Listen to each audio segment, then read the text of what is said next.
So hello everyone. ठीक है, तो स्टार्ट करें अपन। तो फर्स्ट क्वेश्चन था इसका। अब मैं आपको बता देता हूँ क्या चल रहा है अभी। ये क्लास 9th का है ना। टॉप चैप्टर का नाम है फैक्टराइजेशन ऑफ पॉलिनोमियल। ठीक है, यहाँ पे फैक्टराइजेशन ऑफ पॉलिनोमियल ये चैप्टर का नाम है।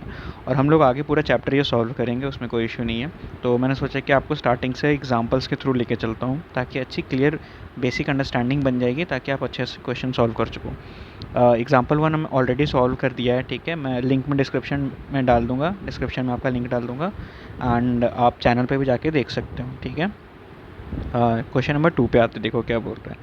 एग्जाम्पल नंबर 2 बोल रहा है ना कि आप शो करो, show that x equals to 1 is a root of polynomial 2x cube minus 3x square plus 7x minus 6। ठीक है, रूट आपको पता होगा, रूट पता है, नहीं पता था हल्का सा बस हिंट देता हूँ कि अगर कोई भी अगर एफ ऑफ एक्स, इसको क्यों बोल रहा हूँ, एफ होता है ना, ये फंक्शन कहलाता है। ठीक है, एंड इसके अंदर में जो एक्स है वो एक्स वेरिएबल होता है, जो कि यूज़र के थ्रू में इनपुट जाता है। मतलब यूज़र हम लोग हैं, यहाँ पे हम लोग सॉल्व कर रहे हैं, तो हम लोग एक्स की वैल्यू कुछ भी डाल सकते हैं हमारी मन से।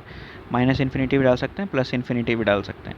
तो ये डालने पे ये फंक्शन कैसा बिहेव करता है, अगर ये फंक्शन, ये नंबर लाइन है, अगर ये फंक्शन की वैल्यू ऐसे ज़ीरो पे टच कर गई, अगर एक्स की वैल्यू हमने कुछ भी डाला, सपोज़ यहाँ पे डाला और ये ज़ीरो पे, यहाँ पे डाला आपने -2 और यहाँ पे ज़ीरो को, तो हम लोग बोलेंगे कि जो -2 है इस पॉइंट पे, ये फंक्शन क्या हो जाता है, ये फंक्शन की रूट कहलाएगा।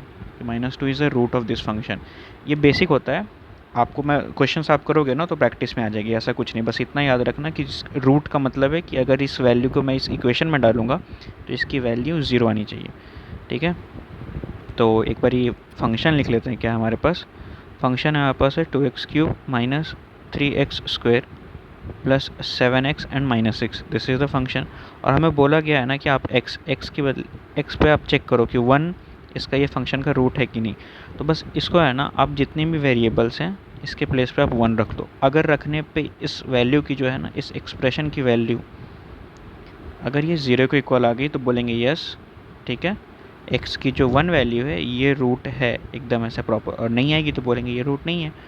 तो चलो इसको सॉल्व कर लेते। x की वैल्यू बोला गया कि आप 1 रखो, तो इस पर 1 रखो आप। एक तो 1 को क्यूब हो जाएगा, -3 1 का स्क्वायर है, एंड प्लस x की वैल्यू 1 एंड -6। थोड़ा कर लो, ये 2 ही हो जाएगा, -3 हो जाएगा, +7 हो जाएगा एंड -6 हो जाएगा। अब देखो यहाँ पे this is positive and this is positive, right, and these are two negative. तो 7 8 कितना हो जाएगा, 9 हो जाएगा, और ये -9 है। 9 में से 9 का कितना का 0। तो इस एक्सप्रेशन में हमने 1 को पुट किया तो इसकी वैल्यू 0 आ गई। तो हम लोग ऐसे कंक्लूड करेंगे, इसलिए कंक्लूडिंग डैट हम लोग ऐसे लिख देंगे साइड में, concluding that x equals to 1 is a root of this function. ठीक है, this function f of x complete है। तो बस वही बोल रहा है कि आपको शो करना है कि एक और मेथड होता है, मैं उसके थ्रू भी आपको सॉल्व करता हूँ। आपने वो डिवीज़न पढ़ा होगा, वो मेथड दिखाता हूँ। देखो x की वैल्यू 1 है, राइट, एंड आपके पास ऐसे एक्सप्रेशन लिखा हुआ है, ये पूरा एक्सप्रेशन ऐसे लिखा हुआ है ऐसे करके। तो इस जब चेक करना होता है ना, तो इसको वापस इधर ले आओ। तो x-1 ये आपका एक फैक्टर बन जाएगा इसका, इस फंक्शन का। तो अगर आपके पास ऐसे फंक्शन है, कुछ ऐसे लिखा हुआ है मान लीजिए, तो ये जानते हो क्या है, ये 2 चीज़ या 3 चीज़ का ऐसे प्रोडक्ट में होता है। प्रोडक्ट ऐसे आपस में 2 एक्सप्रेशन प्रोडक्ट में बनते हैं, तब जाके ये फंक्शन बनता है। उनमें से एक एक्सप्रेशन ये होगा, अगर ये होगा ना तो ये पक्का इसका फैक्टर है। चलो एक बार देख लेते हैं इसको। देखो, तो मैं इसको डिवाइड करता हूँ x-1 से, क्योंकि हमारे पास x इक्वल्स टू 1 था और 1 को मैंने इस साइड ले आया, तो x-1 हो गया यहाँ पे। एंड हमारे पास जो एक्सप्रेशन है वो 2x क्यूब है -3x स्क्वायर है एंड प्लस 7x एंड -6 है। चलो इसको डिवीज़न करते हैं, तो हम लोग क्या करेंगे, 2x स्क्वायर से मल्टीप्लाई करेंगे।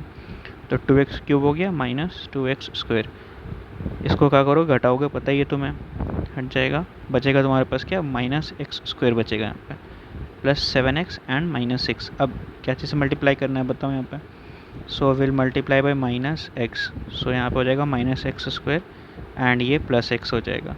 अगेन यहाँ पे साइन चेंज होगा, ठीक है, यहाँ पे साइन चेंज होता है कि आप ऐसे पॉजिटिव करना पड़ता है इसको, क्योंकि हम लोग यहाँ सब्ट्रैक्ट कर रहे हैं इसको, तो घटा रहे हैं, तो ये तो पूरा कट जाएगा।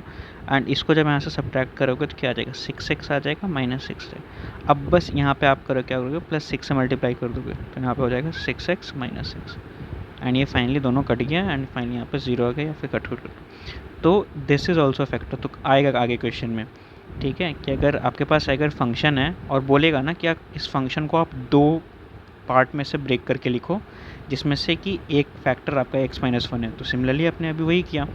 एक फैक्टर देखो यहाँ पे, उसको हाईलाइट करने के लिए थोड़ा सा सपोज ये कलर लेता हूँ, ठीक है। देखो एक तुम्हारे पास ये हो गया एंड आपका सेकंड फैक्टर ये हो गया। अब क्रॉस चेक करना है ना, तो इसको एंड इसको, ठीक है, कहीं पे मल्टीप्लाई करके आप देख लेना। जब आप दोनों इसको मल्टीप्लाई करोगे ना, ये दोनों को, तो वापस आपको ये मिलेगा। बेसिक वही रूल है जो आपने पढ़ा था छोटे क्लासेस में, जो पढ़ा था ना, बेसिक बस वही है। और यहाँ पे वेरिएबल को इंट्रोड्यूस कर दिया है और थोड़ा सा फंक्शन को कॉम्प्लेक्स करने की कोशिश की गई है, बट ऐसा कुछ नहीं है। अगर आप बेसिक फॉलो करोगे तो सारा हो जाएगा। तो हमने यहाँ पे दिखा दिया कि हाँ x इक्वल्स टू जो 1 है, ये प्रॉपर रूट फॉर्म कर रहा है इसका, ठीक है। आगे देखता हूँ, मैं इसको नेक्स्ट वीडियो में डाल दूँगा, ठीक है। तो thank you for watching and अच्छा लगे तो डू सपोर्ट, ठीक है। चलो फिर ये नेक्स्ट क्वेश्चन में मिलते हैं अपन। Thank you.